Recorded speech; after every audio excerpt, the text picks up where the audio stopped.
আসসালামু আলাইকুম। প্রিয় অষ্টম শ্রেণীর শিক্ষার্থীরা, তোমাদের বার্ষিক পরীক্ষার জন্য বিজ্ঞান বিষয়ের এনসিটিভি থেকে প্রদত্ত যেই প্রশ্নপত্রটি দেওয়া হয়েছে, আজকের ক্লাসে আমি তোমাদের সেই প্রশ্নপত্রটি তোমাদেরকে দেখিয়ে দেবো। শিক্ষার্থীরা, ক্লাসটি শুরুর পূর্বে তোমাদের সবার কাছে জানতে চাইবো তোমাদের অন্যান্য সাবজেক্টের পরীক্ষাগুলো কেমন হয়েছে। অবশ্যই কমেন্টে তোমরা জানিয়ে দিবে। আর তোমরা যারা এই চ্যানেল নতুন, অবশ্যই চ্যানেলটি সাবস্ক্রাইব করে রাখবা। যারা করেছো তাদেরকে অসংখ্য ধন্যবাদ। শিক্ষার্থীরা, এই যে তোমরা প্রশ্নপত্রটি দেখতে পাচ্ছ, এটি কিন্তু আসল প্রশ্নপত্র, অর্থাৎ এনসিটিভি থেকে এই প্রশ্নপত্রটি দেওয়া হয়েছে।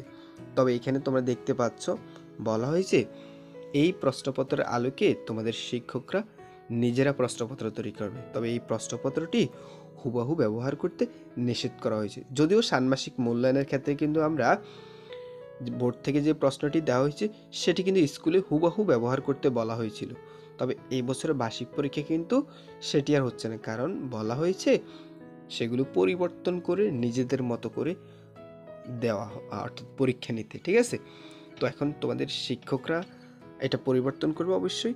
তো এক্ষেত্রে এটা কতটুকু পরিবর্তন করে বা এটা কি হুবহু দেয় নাকি এটা পরীক্ষায় কমন আসবে না, এবং আশা, এই না আসা এবং আশার বিষয়টি নির্ভর করবে তোমাদের ওই সাবজেক্টের শিক্ষকের উপর। ঠিক আছে, তো এখন আমার পরামর্শ থাকবে, যদি এটি পরিবর্তন করে তাহলে অবশ্যই তোমাদের শিক্ষকরা তোমাদেরকে বলবে যে এই পড়াগুলো তোমরা পড়ো, এইগুলো তোমাদেরকে দাগাই দেওয়া হবে বা কমন করে দেওয়া হবে, বা তোমাদেরকে যেগুলো সাজেশন দেওয়া হবে তোমরা ওই পড়াগুলো পড়বা। তখন আর এই ভিডিওটা দেখার প্রয়োজন নেই, তোমরা শিক্ষকের দাগানো পড়াগুলো পড়বা, সেগুলো পরীক্ষাতে আসবে। আর যদি না দিয়ে থাকে তাহলে আমার পরামর্শ থাকবে তোমরা এটা বোর্ড থেকে যেহেতু দেওয়া হয়েছে অন্তত এটা একটু প্র্যাকটিস করে নিবা। ঠিক আছে, আচ্ছা আমি তোমাদের এখানে দেখিয়ে দিচ্ছি।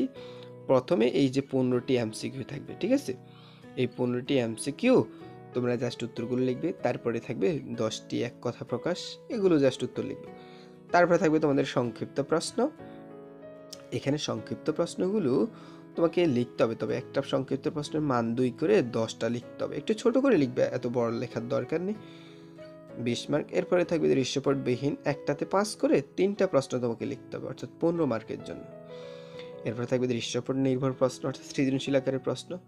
এখানে একটাতে 8 করে 5টা প্রশ্ন তোমাকে লিখতে হবে, 5 × 40 মার্কের জন্য। ঠিক আছে, তো সবগুলো বিষয় তোমাদেরকে দেখিয়ে দিলাম।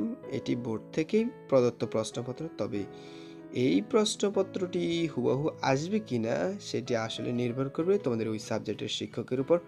শিক্ষার্থীরা, এরপরেও তোমাদের কোনো কিছু জানার থাকলে অবশ্যই তোমরা কমেন্ট করে জানিয়ে দিবে। ইনশাল্লাহ তোমাদের সবার জন্য দোয়া রইল, তোমাদের পরীক্ষা অনেক ভালো হবে। ধন্যবাদ সবাইকে।